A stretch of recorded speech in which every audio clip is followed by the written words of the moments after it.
May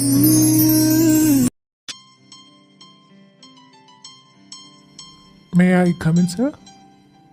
Yes, come in. അളിയാ, ആരിത്? Your own time. Meeting ഇതാ ഇപ്പം കഴിഞ്ഞുള്ളൂ. 2 ദിവസം കഴിഞ്ഞിട്ട് വരാറുന്നില്ലേ? ഐ ആം ദി സോറി അളിയാ, I am the sorry. Okay Neena, that's it. ഈ മാറ്റർ മതി, ഡീൽ ചെയ്തോളൂ. Okay sir. Good morning sir. Good morning Neena. ഇരിക്ക്. Thank U. ഓ മതിയടാ, അന്ന് കയറിയില്ല, അതിന് മുന്നേ തുടങ്ങി വായ്നോട്ടം. ഞാനേ അവളെ അല്ല വായി നോക്കിയത്, അവളെ നിന്നെയാ. എന്ത്?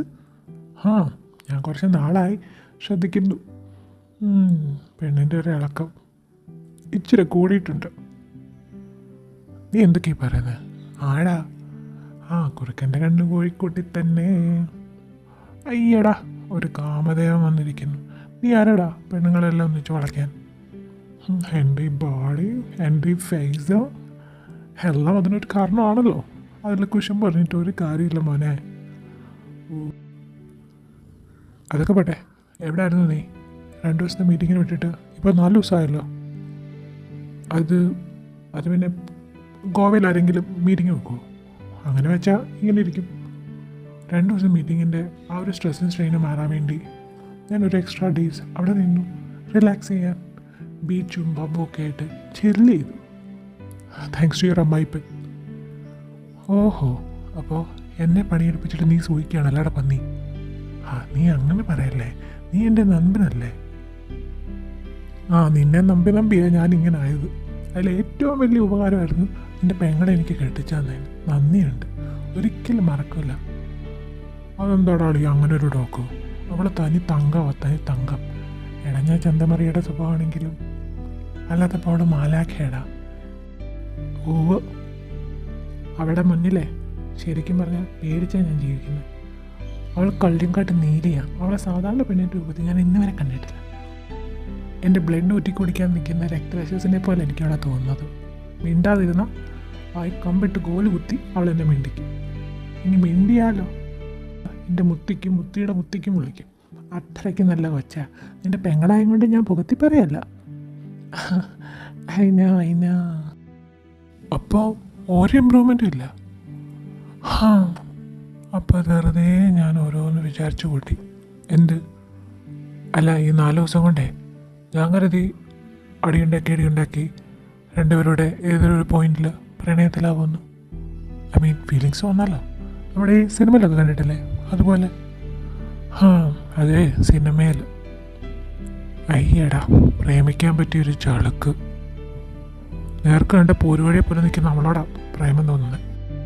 ദൈവമേ, ഇതുങ്ങളെ 2 പേരും ഒറ്റ കുപ്പിയിലാക്കാൻ എന്താ വഴി? സാറാമ്മയുടെ കുറച്ച് ഉപദേശം തേടണം. നീ എൻ്റെ ഇരുന്ന് വെറുതെ. അപ്പം അല്ല, ഞാനിങ്ങനെ ആലോചിക്കായിരുന്നേ. എന്ത്? അല്ല, എൻ്റെ ഭാവിയെ പറ്റിയോ ഒരു കല്യാണം കഴിക്കുന്നതിനെ പറ്റി ഞാനും ചിന്തിച്ചിരുന്നു. പക്ഷെ ഇപ്പോൾ വേണ്ടെന്ന് തോന്നിയല്ലേ? നല്ല ബുദ്ധി കുറച്ച് താമസിച്ചാണേലും വരും. നീ ഇരുത്തി ചിന്തിക്കും. അല്ല, അതൊക്കെ പോട്ടെ, നീ എപ്പോഴാണ് വന്നേ? ഒന്നും പറയണ്ടളിയാ, ഞാനൊന്ന് വെളുപ്പിനെയാണ് വന്നത്. പാവൻ്റെ അമ്മച്ചി ഉറങ്ങാതെ കാത്തിരുന്നുകൊണ്ട് ഡോറ് തുറന്നു വന്നു. അതുകൊണ്ട് തന്തപ്പട വായിലിരിക്കുന്ന പൂരപ്പാട്ട് കേൾക്കാതെ രക്ഷപ്പെട്ടു. പക്ഷേ ഇന്ന് രാവിലെ തന്നെ ഇവിടെ വന്ന് ഹാജർ വെച്ചിട്ടുണ്ട്. പിന്നെ നിൻ്റെ അമ്മായിച്ചനെ കണ്ടു. ഇപ്പം അതാ നിന്നെ. ഇനി ഒരാളെയും കൂടെ ഉണ്ട്. എൻ്റെ പെങ്ങളെയും കൂടെ കണ്ട് അവിടെ വായിലിരിക്കുന്ന ചിന്തൂടെ കേട്ട എൻ്റെ ദിനം ശിബുദിനം. എന്നാൽ ആരോമൽ ചേകവലെ ചെന്ന് ഉണ്ണിയാർച്ചയെ പോയി കണ്ടിട്ട് വാ. ബാക്കി വൈകിട്ട് 2 അടിക്കാൻ കൂടുമ്പോൾ പറയാം. See you in the evening അളിയ. പെങ്ങളെ കിട്ടിയ ശ്രീ തന്നത്തേക്ക് തരുമ അളിയ. പെങ്ങളെ കിട്ടിയ ശ്രീ തന്നത്തേക്ക്. ഹലോ, എടി മറിയേ. ഇതാര്? കുഞ്ഞിനെ ചായന രാവിലെ ഇറങ്ങിയ? ഡി അത് വേണ്ട. എൻ്റെ അപ്പനെ എനിക്ക് നല്ലൊരു അസല് പേരിട്ടിട്ടുണ്ട്, അലക്സി ചാക്കോ മാളിയേക്കൽ. അത് മതി. എടി മറിയേ. നിങ്ങളോട് ഞാൻ പല പ്രാവശ്യം പറഞ്ഞിട്ടുണ്ട് എന്നെ ഇങ്ങനെ മറിയാന്ന് വിളിക്കില്ലെന്ന്. മരിയ, അതാ എൻ്റെ പേര്. ഓ, അവിടെ ഒരു പരിഷ്കാരം. എനിക്ക് മറിയാൻ ഇഷ്ടം. ഒന്നുമില്ലെങ്കിലും നമ്മുടെ അമ്മച്ചിയുടെ പേരല്ലായോ? കുന്തം. അല്ല, നിങ്ങൾ എവിടെയായിരുന്നു? ഹാ, അതൊക്കെ വലിയ കഥയാണ് മോളെ. ചുരുക്കി പറഞ്ഞാൽ മതി, എനിക്ക് സമയമില്ല. എങ്ങോട്ടാ? 2 ക്ലയൻസ് വിസിറ്റ് ചെയ്തിട്ടുണ്ടെന്ന് പപ്പ പറഞ്ഞു. വാ, കൂടെ പോരാ. ഓ യെസ്, പോരാ. പിന്നെ മറിയ, നീ ജവനുമായിട്ട് അറ്റ്ലീസ്റ്റ് ഒരു ഫ്രണ്ട്ഷിപ്പെങ്കിലും ഉണ്ടാക്കിയെടുക്കാനുള്ള സമയമൊക്കെ ആയി. നിനക്കൊന്ന് മര്യാദക്കൊന്നും അവനോട് ചിരിച്ചെങ്കിലും സംസാരിച്ചൂടെ? ഇപ്പം ഏത് നേരം അടിമഴക്കുവാണല്ലോ. ഓഫീസിൽ വന്നാൽ ഇവിടെ, വീട്ടിൽ ചെന്നാൽ അവിടെ. എപ്പോഴും നിങ്ങളുടെ കാര്യം പറയാനേ സാറേ എനിക്ക് നേരമുള്ളൂ. എന്തിനാടി പാവത്തിന് ഇങ്ങനെ തീർത്തിരിക്കുന്നത്? നിനക്ക് അറ്റ്ലീസ്റ്റ് ഒരു ഫ്രണ്ട്ഷിപ്പെങ്കിലും ഉണ്ടാക്കി എടുത്തൂടെ? അതിന് ഏത് നേരം എനിക്കിട്ട് പാരപണി നടക്കുന്ന അവനോട് എങ്ങനെ മര്യാദയ്ക്ക് മിണ്ടാനോ? സാറാ, നീ ഇപ്പോഴും അവനൊരു ബോസായിട്ടാണ് ട്രീറ്റ് ചെയ്യുന്നത്. He is your husband too. മരേ, യു ഷുഡ് ആക്സെപ്റ്റ് ദാറ്റ്. ആ റിയാലിറ്റി നീ അക്സെപ്റ്റ് ചെയ്തേ മതിയാവൂ. പിന്നെ നിനക്ക് അവനോട് നല്ല പ്രൊഫഷണൽ ജേഴ്സിയും കൂടെ ഉണ്ട്. അതാണ് നിൻ്റെ ദേഷ്യത്തിൻ്റെ മറ്റൊരു കാരണമെന്ന് എനിക്കറിയാം. വേറൊന്നുമല്ല, അവൻ ഹോൾഡ് ചെയ്തിരിക്കുന്ന CEO പോസ്റ്റ് നിൻ്റെ പപ്പ അവന് കൊടുത്തത് നിനക്ക് തീരെ ഇഷ്ടമായിട്ടില്ല. ബിക്കോസ് അവനെ നീ നിൻ്റെ ഹസ്ബൻഡായിട്ട് ആക്സെപ്റ്റ് ചെയ്തിട്ടില്ല എന്നർത്ഥം. പുറത്തുനിന്ന് വന്ന മറ്റൊരാൾ ആ സീറ്റിൽ കയറിയിരിക്കുന്നത് കാണാൻ സഹിക്കാൻ വയ്യാത്തതുകൊണ്ടല്ലേ നീ അനാവശ്യമായിട്ട് അവനോട് എപ്പോഴും വഴക്കിടുന്നത്? കാര്യം അത് നീ എലിജിബിൾ അല്ലാത്തത് കൊണ്ടല്ല, നീ എഫിഷ്യൻ്റ് അല്ലാത്തതുകൊണ്ടും അല്ല. നിന്നെക്കാളും എന്നെക്കാളും ഏറ്റവും കൂടുതൽ ഡിസേർവ് ചെയ്യുന്ന അവനാണ്. അവൻ നമ്മുടെ കമ്പനി വന്നതിന് ശേഷമാണ് ഇത്രയധികം ഗ്രോത്ത് നമ്മുടെ കമ്പനിക്ക്. അത് നിനക്കും എനിക്കും അറിയാവുന്ന ഒരു റിയാലിറ്റിയാണ്. അതിൽ നീ അപ്രീഷിയേറ്റ് ചെയ്യല്ലേ വേണ്ടത് അവനെ. And it's your husband. അതിൽ നീ കൂടുതൽ പ്രൗഡ് ആവല്ലേ വേണ്ടത്. അറിയാം, അനാവശ്യ കാര്യങ്ങൾ വെറുതെ കൂട്ടിക്കുഴച്ച് ബിസിനസ് ജീവിതം കൂടെ കൺഫ്യൂസ് ചെയ്യിക്കല്ലേ. ബിസിനസ് അല്ല ലൈഫ്. പിന്നെ നിന്നോട് തെറ്റ് ചെയ്തത് ഞങ്ങളല്ലേ, അങ്കിളും ആൻറ്റി ഞാനും. ആ ദേഷ്യം നീ അവനോട് കാണിക്കരുത്. അവൻ അതിനകത്തൊന്നും ചെയ്തിട്ടില്ല. ഒന്നും മാത്രമേ ചെയ്തുള്ളൂ, ഞങ്ങൾ പറഞ്ഞത് അവൻ അനുസരിച്ചു. അത് നിൻ്റെ പപ്പയോടും എൻ്റെ പപ്പയോടും അവനുള്ള സ്നേഹവും വിശ്വാസം കൊണ്ടാണ്. അവൻ്റെ പപ്പ മരിച്ചതിന് ശേഷം അവൻ്റെ ലൈഫിലൊരു ഫാദർ ഫിഗർ എന്ന് പറയാൻ അവരായിരുന്നു ഉണ്ടായിരുന്നത്. പിന്നെ അവനും നിന്നെപ്പോലെ ഒരു അവസ്ഥയിലാണെന്ന് നീ ആലോചിക്കണം. ഒന്നും പറയുന്നില്ലെങ്കിലും അവനും ആഗ്രഹിച്ചിട്ടല്ല ഈ ഒരു ലൈഫിലേക്ക് വന്നത്. At least you guys are on A same boat. അതെങ്കിലും വിചാരിച്ച് രണ്ടുപേർക്കും പരസ്പരം ഒരു താങ്ങായിക്കൂടെ? കൂടുതലൊന്നും ആവശ്യപ്പെടുന്നില്ല. എന്നിട്ടും നിങ്ങൾ പരസ്പരം ഒന്നിക്കാൻ കഴിയുന്നില്ലെങ്കിൽ you guys can go your separate ways. അതിൽ ഇവിടെ ആരും തടസ്സമല്ല. പക്ഷേ അറ്റ്ലീസ്റ്റ് ട്രൈ, അത്രേ പറഞ്ഞുള്ളൂ. ദൈവനേക്കാൾ നല്ലൊരാളെ മേ ബി അറിയില്ല, ഉണ്ടാവാം. പക്ഷേ അവനെ എനിക്ക് വിശ്വാസമാണ്. അവനിൽ എനിക്കൊരു ട്രസ്റ്റ് ഉണ്ട്. അതുകൊണ്ട് തന്നെ നിന്നെ അവനെ ഏൽപ്പിച്ചതും. ഇനിയൊക്കെ നിൻ്റെ ഇഷ്ടം വരിക. പക്ഷേ അങ്ങനെ പെട്ടെന്നൊന്നും എനിക്കൊരാളെ ആക്സെപ്റ്റ് ചെയ്യാൻ കഴിയില്ല. മറ്റൊരാളെ ട്രസ്റ്റ് ചെയ്യാൻ എനിക്കെപ്പോഴും പേടിയാണ്. But I moved on. ആ ഒരു പാസ് ഞാനിപ്പോഴും ഹോൾഡ് ചെയ്തൊന്നുമില്ല. പിന്നെ ഐ നോ റിയാലിറ്റികളെല്ലാം ഞാൻ അക്സെപ്റ്റ് ചെയ്യുന്നുണ്ട്. ബട്ട് എനിക്ക് കുറച്ച് സമയം വേണം. ആൻഡ് അത് നിങ്ങൾ തന്നേ പറ്റൂ. And I will try. നിങ്ങൾക്ക് വേണ്ടി. ഞങ്ങൾക്ക് വേണ്ടി ട്രൈ ചെയ്യണ്ട, നീ നിനക്ക് വേണ്ടി ട്രൈ ചെയ്താൽ മതി. നിങ്ങൾക്ക് വേണ്ടി ട്രൈ ചെയ്താൽ മതി. ആഹാ, ഇതാ ഐസക് അങ്കിളോ? അങ്കിളിനാണോ ക്ലയൻറ്റ് ഉണ്ടെന്ന് പറഞ്ഞത്? അത് ഞാൻ നിങ്ങൾ വരുമ്പോൾ ഒന്ന് സർപ്രൈസ് ആക്കാൻ വേണ്ടി അങ്ങനെ പറഞ്ഞാൽ മതി എന്ന് പറഞ്ഞതല്ലേ. വരിക, മോളെ സുഖമാണോ? I'm fine, uncle. How are you? Yeah, I'm doing well. പിന്നെ പ്രായത്തിൻ്റെതായ വയ്യാഴികളൊക്കെ കാണാതിരിക്കില്ലല്ലോ. പിന്നെ അലക്സി, നിൻ്റെ ഗോവൻ പരേഡിനൊക്കെ കഴിഞ്ഞ് നീ എപ്പോൾ എത്തി? കർത്താവേ, അത് നാട് മുഴുവൻ അറിഞ്ഞാ? നിന്നെ 2 ദിവസം മാറ്റി കോണ്ടാക്ട് ചെയ്യാൻ നോക്കിയായിരുന്നു. അപ്പോഴാണ് അറിഞ്ഞത് നീ ഇന്ന് സ്ഥലത്തില്ലാന്ന്. അങ്ങനെ മീറ്റിംഗ് ഉണ്ടായിരുന്നു ചായ. വന്നപ്പോൾ കുറച്ച് വൈകി. അല്ല, എന്നതാ കോണ്ടാക്ട് ചെയ്തത്? എന്തെങ്കിലും അർജൻറ്റായിട്ടുണ്ടായിരുന്നോ? സാധാരണ ഡീലിങ്സിനൊക്കെ മറ്റിച്ചാണല്ലോ വരുന്നത്. എന്ന് ഐസക് അങ്കിളിനെ കണ്ടുകൊണ്ട് ചോദിച്ചതാ. Anything serious?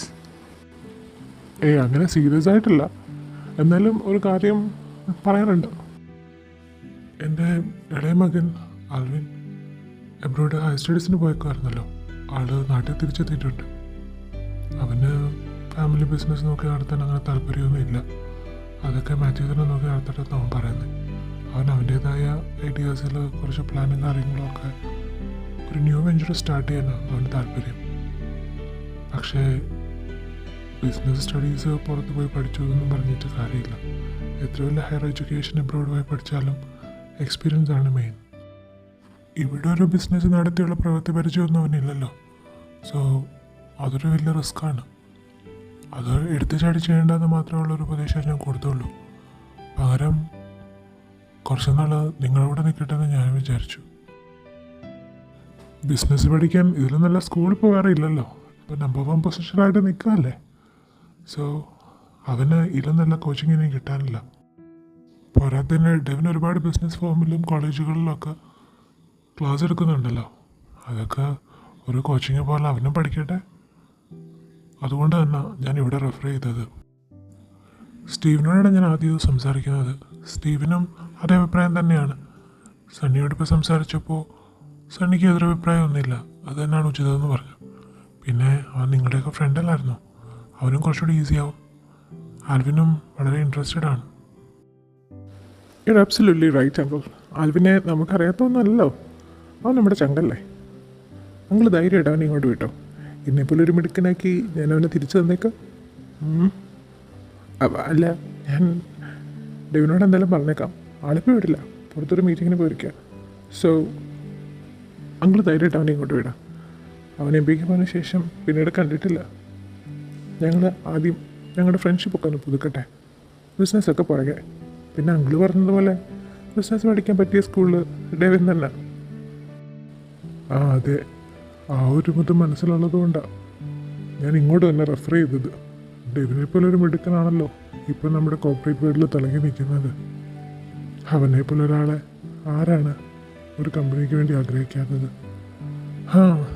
എന്നാലും എൻ്റെ സണ്ണി, നീ പണി പറ്റിച്ചല്ലോ. ആ ചെക്കനെ നീ തട്ടിയെടുത്തല്ലോ. മാളികക്കാരാന്നു എന്നും ബിസിനസ്സിന് എപ്പോഴും മുന്നിട്ട് നിന്നിട്ടേ ഉള്ളൂ. പക്ഷേ ഡെവിൻ വന്നതിന് പിന്നെ നിങ്ങളുടെ ബിസിനസ്സിനുണ്ടായൊരു ഗ്രോത്ത്, അതാണിപ്പോൾ കോർപ്പറേറ്റ് വേൾഡിലെ സംസാരം. ആ യങ് ബ്ലഡിനെ പറ്റി അതങ്ങൾ പറഞ്ഞ നേരം. വിജയത്തിൻ്റെ പല അവസ്ഥാന്തരങ്ങളും മാളികൽ ഹൗസ് കണ്ടിട്ടുണ്ടെങ്കിലും ഇങ്ങനൊരു വേർഷൻ ആദ്യമായിട്ടാണ് അല്ലെങ്കിൽ പോടാ. പറഞ്ഞിട്ട് കാര്യമില്ല. ഇങ്ങനെ ഒരാളുണ്ടെന്ന് അറിഞ്ഞിരുന്നെങ്കിൽ ഞാൻ കൊത്തിക്കൊണ്ട് പോയതിന്. എനിക്കുണ്ട് അവിടെ ഒരു മോള്.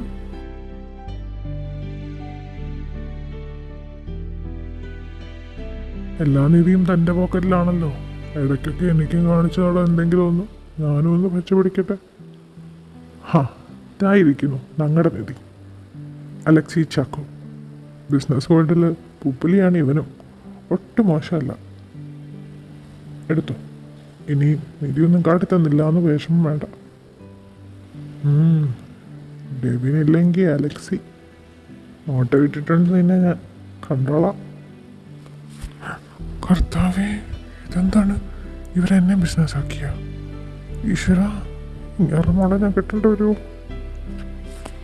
എന്താ അലക്സി, സമ്മതമാണോ നിനക്ക്? അല്ലെങ്കിൽ ഇപ്പോൾ ഒരു കല്യാണത്തെപ്പറ്റി ഞാൻ ഇപ്പോൾ ഒരു കല്യാണം വേണ്ടാന്ന്. ഇപ്പോഴത്തെ പിള്ളേരൊക്കെ എന്താ ഇങ്ങനെ? എല്ലാത്തിനോട് ചോദിച്ചാൽ ഇപ്പം വേണ്ട ഇപ്പം വേണ്ട. പിന്നെ എപ്പോഴാണ് ഇതൊക്കെ? നിൻ്റെയൊക്കെ പ്രായത്തിലേ ഞങ്ങളുടെ പിള്ളേർ സ്കൂളിൽ പോയി തുടങ്ങി. അതായത് നീയും നിൻ്റെ പെങ്ങളും. പറഞ്ഞിട്ട് കാര്യമില്ല, കാലം പോയൊരു പോക്കേ. എപ്പോഴാണ് തോന്നുന്നതെന്ന് വെച്ചാൽ വിളിക്കുക. ഐസക്ക ചായൻ അവിടെ തന്നെ ഉണ്ട്. അയ്യോ ദൈവമേ, ഇങ്ങനെ എന്നെയും കൊണ്ടേ പോത്തുള്ളൂ. അപ്പം ശരിയടാവേ, ഞാനൊന്ന് ഇറങ്ങുക. അപ്പോൾ ആൽവിനെ ഇങ്ങോട്ട് പറഞ്ഞു വിട്ടേക്കാം. ഓക്കെ, ശരി മരിയ. ഇവരെ അന്വേഷണം എന്ന് പറയാം. ഓക്കെ ചെയ്യാം.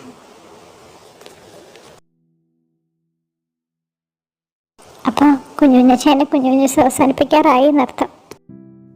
എടി, അങ്ങനെ കാര്യമായിട്ട് പറഞ്ഞതാണോ? കണ്ടിട്ട് കാര്യമായിട്ടാണെന്നാ തോന്നുന്നത്. എന്നാലേ നിൻ്റെ അപ്പനെ ഞാൻ ശരിയാക്കും. സാരമ്യമായിട്ട് കാണുന്നുണ്ട്. എന്നിട്ട് വേണം അങ്ങനെക്കിട്ട് രണ്ടെണ്ണം കുടിപ്പിക്കാൻ. നിൻ്റെ അപ്പനായിട്ട് ഒരെണ്ണം കൊടുക്കാനേ ഈ ദുനിയാവിൽ ധൈര്യമുള്ളത് എൻ്റെ മമ്മിക്ക് മാത്രമേ ഉള്ളൂ. അപ്പോഴേ ഞാനങ്ങോട്ട് പോയിക്കോ, കുറച്ച് ഫയൽസൊക്കെ പെൻഡിങ് ഉണ്ട്. അപ്പോൾ ഇന്ന് വൈകിട്ട് കാണാം. സാറാൻറ്റിയോട് ഡക്ക് റോസ്റ്റ് ഉണ്ടാക്കി വെക്കാൻ പറയണം. എന്നിട്ട് വേണം ഒരു പൊളി പൊളിക്കാൻ. ഓ ആയിക്കോട്ടെ.